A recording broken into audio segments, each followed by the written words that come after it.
Hello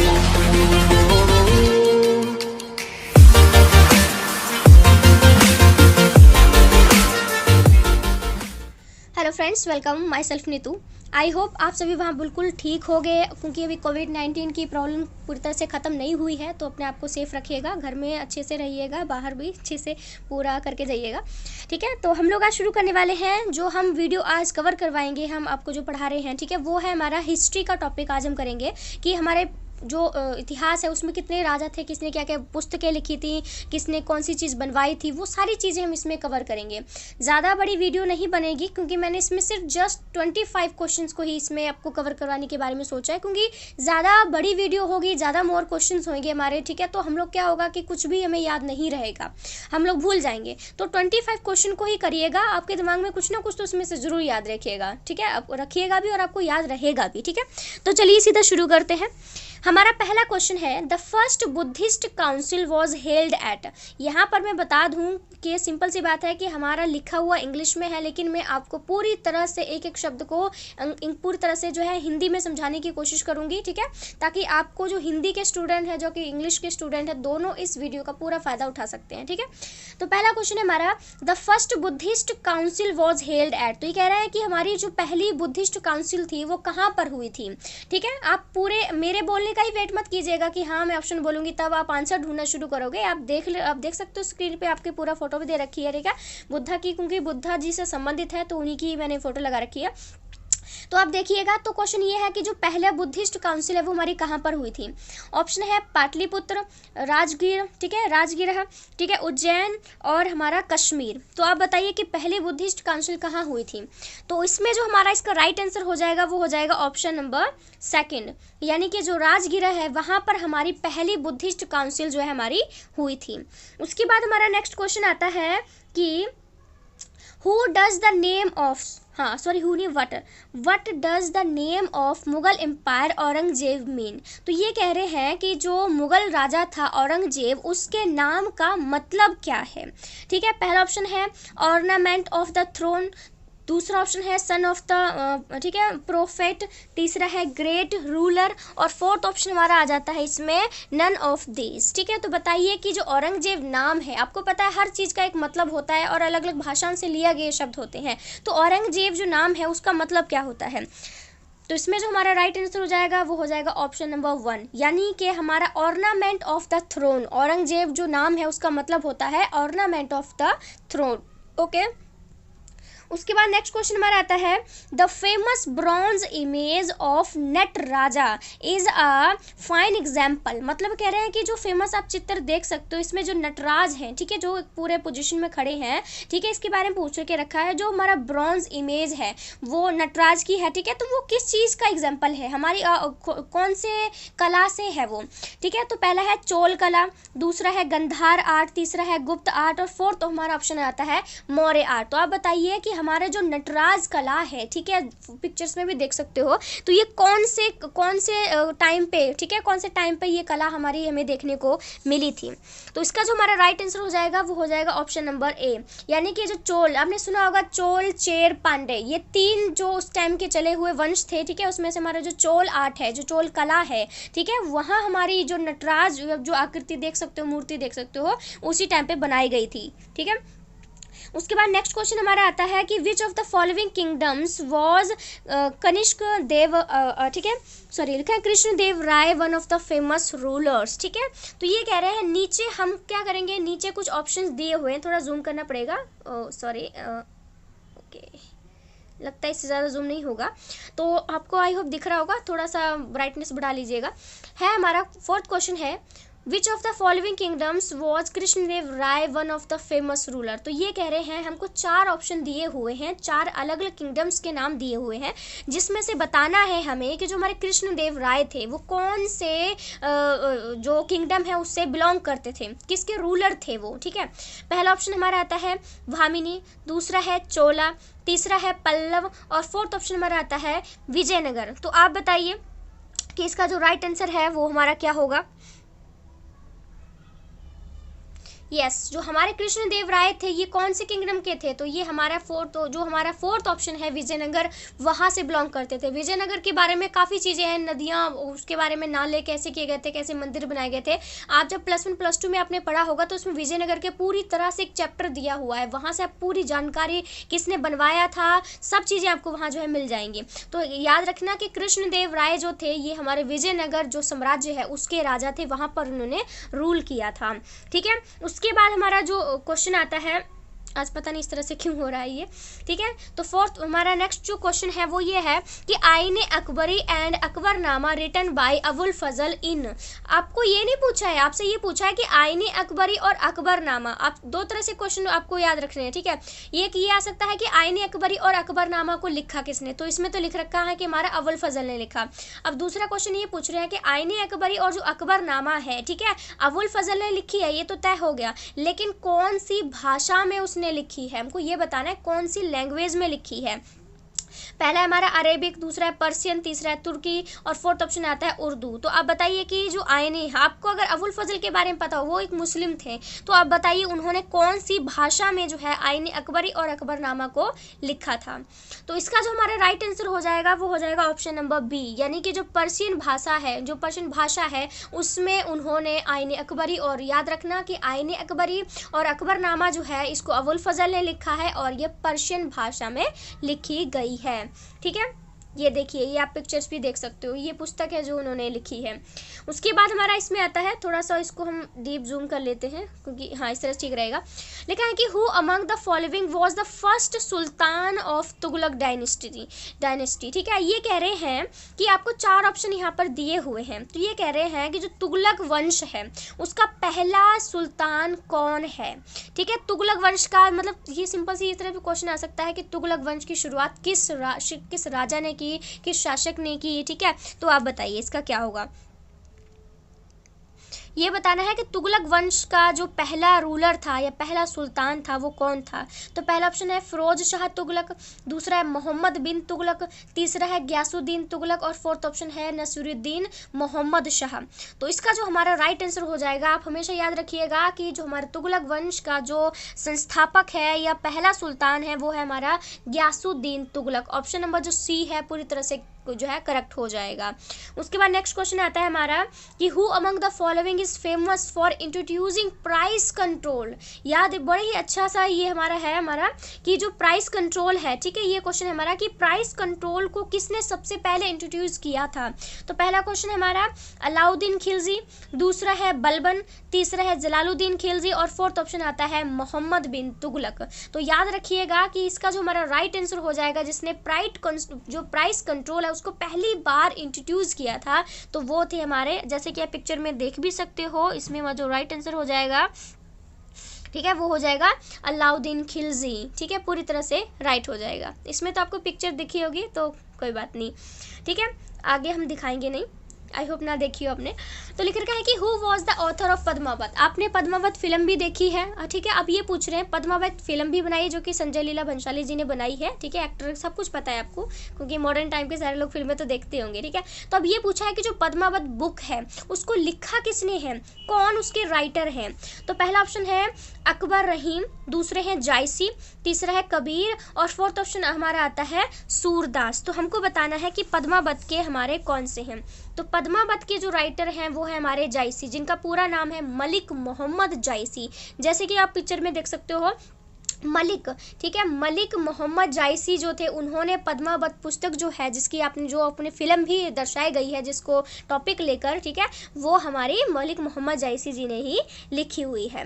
ठीक है, उसके बाद हमारा इसमें आता है कि Sama Veda is an important source for which of the following. आपको 4 ऑप्शन है, जैसे आपने पढ़ा भी होगा कि हमारे 4 वेद हैं, शाम वेद, यजुर्वेद, ठीक है, अथर्ववेद और एक और भी हमारे वेद आते हैं। लेकिन यहाँ पर हमसे पूछा है कि जो शाम वेद है वो किस चीज़ को करता है। जैसे कि आपको 4 वेद हैं तो चारों अलग अलग चीज़ों को दर्शाते हैं। हमें यहाँ पर सीधा बताना है कि जो शाम वेद है वो किस चीज़ के लिए फेमस है, म्यूजिक, डांस, स्कल्पचर और पेंटिंग। तो आप बताइए कि सामवेद, ये तो वो नॉर्मल सा क्वेश्चन है, तो सब किसी को आना भी चाहिए। तो इसका जो हमारा राइट आंसर हो जाएगा वो हो जाएगा ऑप्शन नंबर 1 हो जाएगा। यानी कि जो सामवेद है उसमें म्यूजिक के बारे में, संगीत के बारे में, जो संगीत कला होती है उसके बारे में सारी चीज़ें जो है इस पुस्तक में लिखी हुई हैं। ये देखो सामवेद है। उसके बाद हमारा आता है माफ़ कीजिएगा, लिखा है कि हुमायूं नामा वॉज, अब आप ठीक है, वॉज रिटन बाय, तो ये है कि हुमायूं नामा को किसने लिखा है। हुमायूं नामा वॉज रिटन बाय, पहला है हुमायूं, दूसरा अकबर, तीसरा हमारा अबुल फजल और फोर्थ ऑप्शन आता है गुलबदन बेगम। तो आप बताइए कि हुमायूं जो नामा है, ठीक है, उसको किसने लिखा है।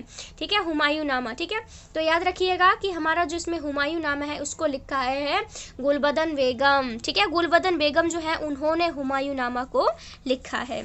उसके बाद हमारा नेक्स्ट क्वेश्चन आता है, नेक्स्ट क्वेश्चन है कि one of the following scholar who was the first to discover the trace of Harappan civilisation. Simple सा क्वेश्चन है कि जो हड़प्पा सभ्यता है उसको सबसे पहले किसने खोजा था। क्या क्वेश्चन है, क्वेश्चन है कि हड़प्पन सभ्यता, जो हमारी हड़प्पा सभ्यता है, ठीक है, उसमें आपको कितने कान से बर्तन, इतनी सारी मिट्टी के बर्तन, सारी चीज़ें मिली थी, घर के स्कल्पचर्स मिले, काफ़ी सारी चीज़ें मिली। तो ये पूछ रहे हैं कि हड़प्पा सभ्यता को सबसे पहले किसने खोजा था। तो पहला क्वेश्चन है हमारा सर जॉन मार्शल, दूसरा है R.D. बनर्जी, तीसरा है ए कनिंघम और फोर्थ ऑप्शन है दयाराम साहनी। तो हम याद रखिएगा कि जो हड़प्पा सभ्यता है, ठीक है, जैसे मोहनजोदाड़ो की जैसी सभ्यता है, उस दोनों सिमिलैरिटी थी काफ़ी, आपको कहें तो हड़प्पा और मोहनजोदाड़ो में काफ़ी सिमिलैरिटी देखने को मिलती है। लेकिन याद रखिएगा कि हड़प्पा सभ्यता को सबसे पहले जो हमारे ए कनिंघम हैं, इन्होंने सबसे पहले खोजा था। और 3 और 2 नाम हैं जिन्होंने भी हड़प्पा सभ्यता के ऊपर काफ़ी खोज की थी, डिस्कवर किया था, लेकिन सबसे पहले तो हमारे जो ए कनिंघम है उन्होंने ही हड़प्पा सभ्यता को खोजा था। ये देखिए, ये उनकी पिक्चर है।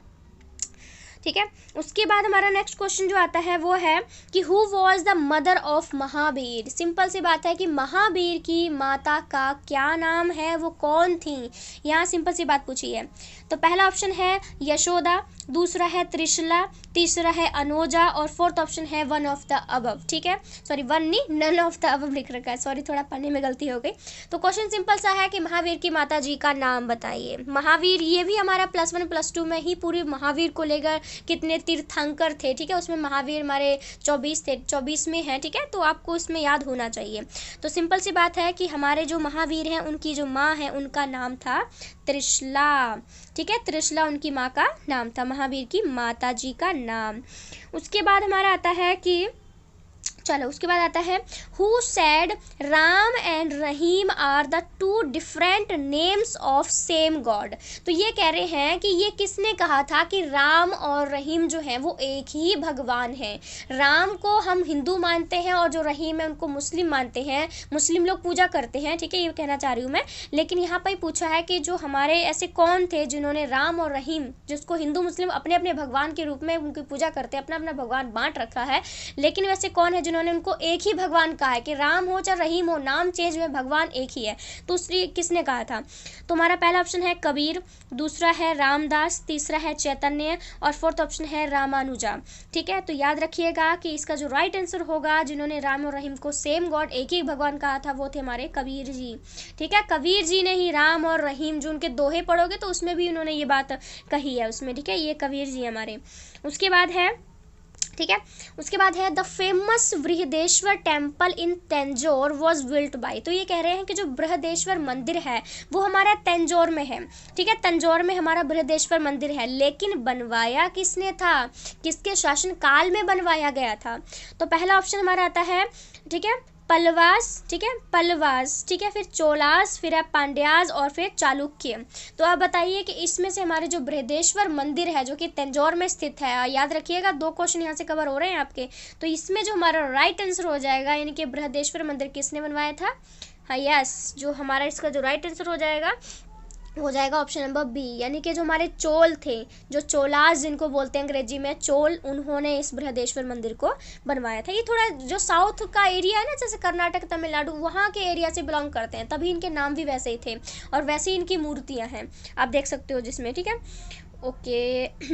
लिखा है कि who was the following destroyed the group of 40 novels, जो हमारा 40 नॉवेल्स था, अब इसकी कोई हिंदी नहीं है, नाम ही है एक 40 नॉवेल्स, तो ये कह रहे हैं कि 40 नॉवेल को किसने डिस्ट्रॉय किया था, किसने खराब कर दिया था पूरे 40 नॉवेल्स को, ठीक है। तो पहला हमारा आता है बहराम शाह, दूसरा है इल्तुतमिश, तीसरा है सुल्तान रजिया और फोर्थ ऑप्शन आता है हमारा बलबन, ठीक है। तो बताइए कि किसने जो है वो 40 नॉवल को डिस्ट्रॉय कर दिया था। तो इसका जो हमारा राइट आंसर हो जाएगा वो हो जाएगा ऑप्शन नंबर डी हो जाएगा, यानी कि फोर्थ, यानी कि जो बलबन थे उन्होंने 40 नॉवल को पूरी तरह से डिस्ट्रॉय कर दिया था। उसके बाद हमारा आता है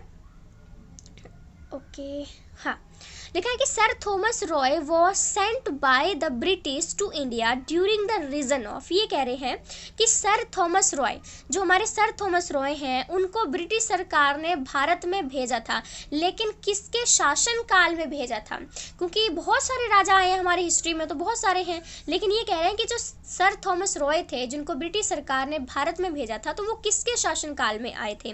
तो हमारा पहला ऑप्शन हमारा जो इसमें आता है वो है अकबर, दूसरा है हुमायूं, तीसरा है जहांगीर और फोर्थ ऑप्शन आता है औरंगजेब। तो याद रखिएगा कि हमारा जो सर थॉमस रॉय हैं, ठीक है, उनको किसके शासनकाल में भेजा था, उनको ऑप्शन नंबर हमारा सी हो जाएगा, यानी कि जहांगीर के शासनकाल के टाइम में सर थॉमस रॉय ब्रिटिश सरकार के द्वारा भेजे गए थे, जो कि इंडिया आए थे, ठीक है। उसके बाद हमारा आता है At of the following places was a large Buddhist monastery stabilized during the reign of Harshvardhan. तो क्या कह रहे हैं, ये कह रहे हैं कि हर्षवर्धन के शासन के दौरान सबसे बड़ी बुद्धिस्ट मोनेस्ट्री को किसने, मतलब कि वो कहाँ पर है, ठीक है। तो ये वही कह रहे हैं ना कि हर्षवर्धन के शासनकाल के टाइम में लार्ज बुद्धिस्ट मोनेस्ट्री कहाँ पर बनी हुई है। तो पहला हमारा ऑप्शन जो है जाएगा वो है नालंदा, दूसरा है पाटलिपुत्र, तीसरा है ठीक है, तीसरा क्या है, तीसरा है हमारा वल्लवी, ठीक है, और हमारा फोर्थ ऑप्शन है वैशाली। तो याद रखिएगा कि हमारा इसका जो राइट आंसर हो जाएगा वो हो जाएगा नालंदा, यानी कि नालंदा में लार्ज बुद्धिस्ट मोनेस्ट्री जो है वो हर्षवर्धन के टाइम में बनाई गई थी। ये देखिए कितना इंटरेस्टिंग है ये सारी चीज़ें, आपको फोटो के हिसाब से ना चीज़ें समझने में आसानी हो जाती है।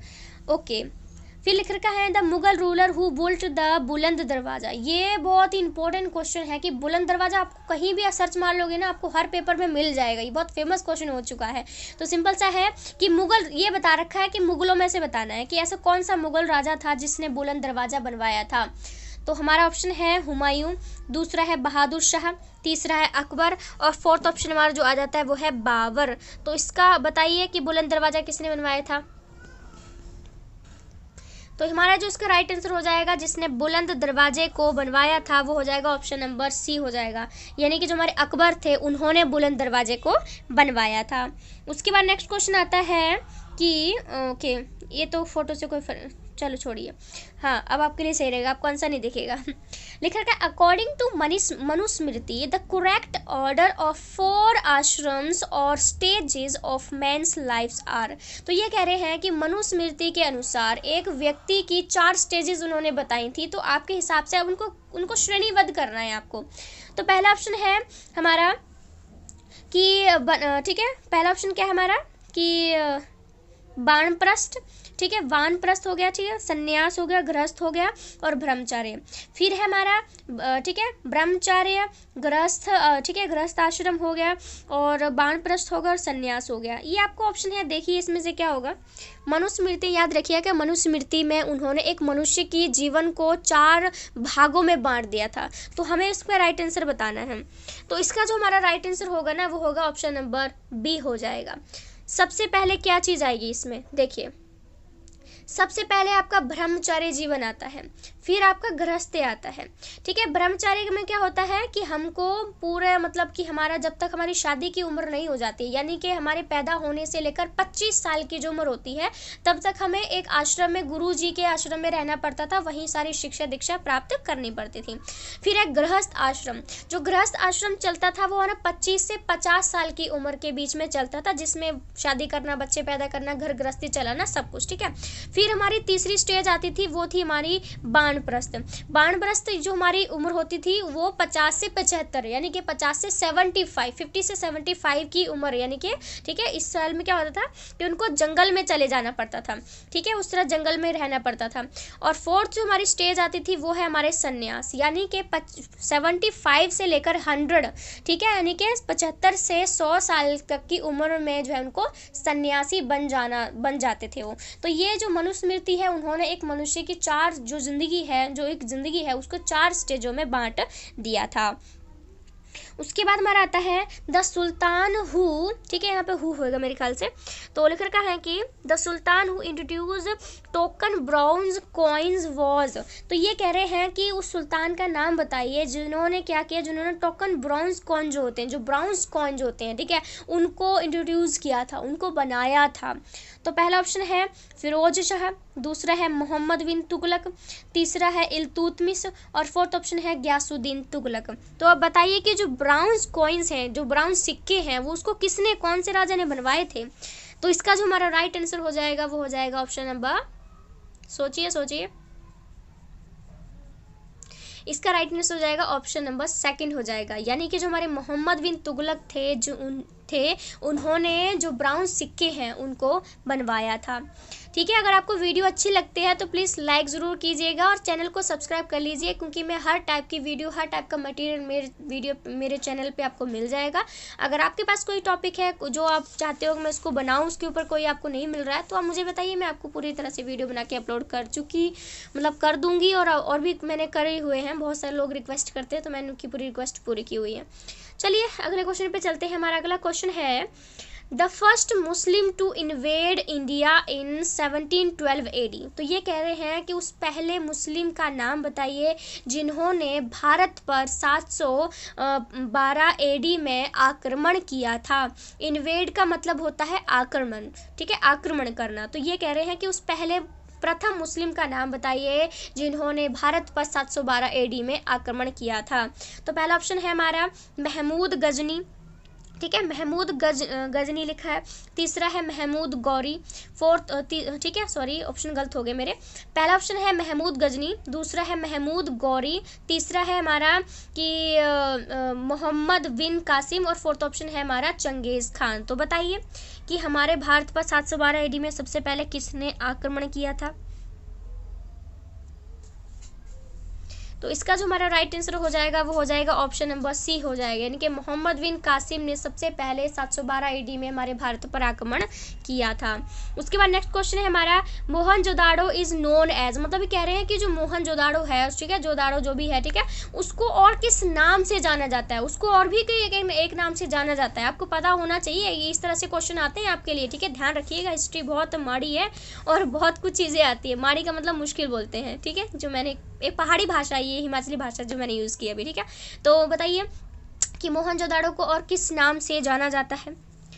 पहला ऑप्शन है माउंट ऑफ द ग्रेट, फिर दूसरा माउंट ऑफ सर्वाइवर्स, तीसरा माउंट, ठीक है, माउंट ऑफ द लिविंग और फोर्थ ऑप्शन है माउंट ऑफ द डेथ। तो इसका जो हमारा राइट आंसर हो जाएगा, यानी कि मोहनजोदाड़ो को और किस नाम से जाना जाता है? सोचिए सोचिए, चलिए मैं बताती हूँ। तो इसका जो राइट आंसर हो जाएगा वो हो जाएगा ऑप्शन नंबर डी हो जाएगा, यानी कि माउंट ऑफ डेड। क्योंकि आपको पता है वहाँ पर एक भी हड्डी वगैरह नहीं मिली थी, लेकिन ये तो पता चल गया था कि सब कुछ तबाह हो गया था वहाँ पर, ठीक है। तो ये हमारा इसका राइट आंसर हो जाएगा। आपने देखा होगा कितने स्ट्रक्चर ही मिले थे वहाँ पर हर चीज़ के।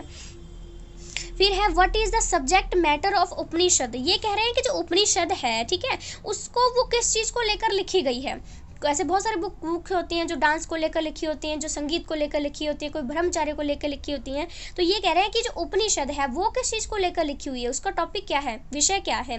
पहला है लॉ, फिर दूसरा है फिलॉसफी, तीसरा है रिलीजन और फोर्थ ऑप्शन है हमारा योगा। तो आप बताइए, बहुत ही सिंपल क्वेश्चन है कि जो उपनिषद है उसका लिखने का कौन सा सब्जेक्ट मैटर था।